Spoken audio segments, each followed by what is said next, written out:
There's no feeling more intense than starting over. If you deleted your homework the day before it was due, as I have, or if you left your wallet at home and you have to go back after spending an hour in the commute. If you won some money at the casino and then put all your winnings on red but it came up black. If you got your best shirt dry cleaned before a wedding and then immediately dropped food on it. If you won an argument with a friend and then later discovered that they just returned to their original view.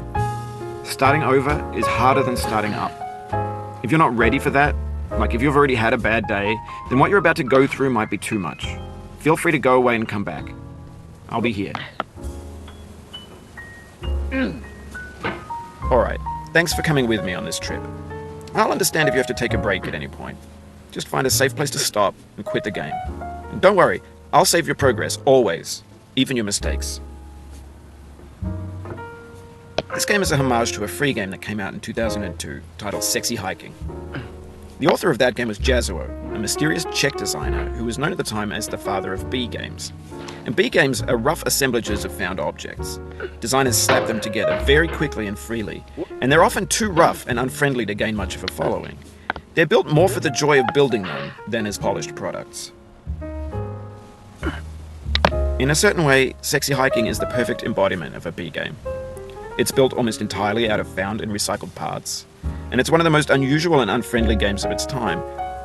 In it, your task is simply to drag yourself up a mountain with a hammer. And that act of climbing, in the digital world or in real life, has certain essential properties that give the game its flavor. No amount of forward progress is guaranteed.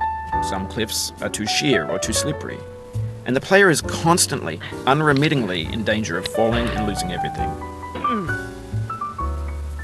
Anyway, when you start Sexy Hiking, you're standing next to this dead tree that blocks the way to the entire rest of the game.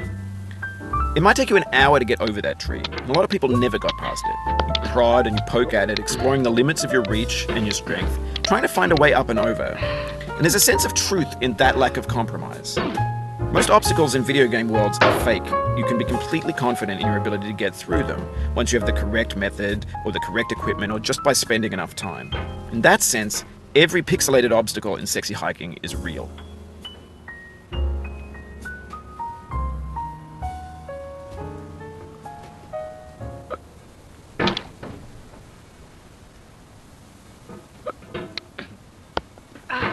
No.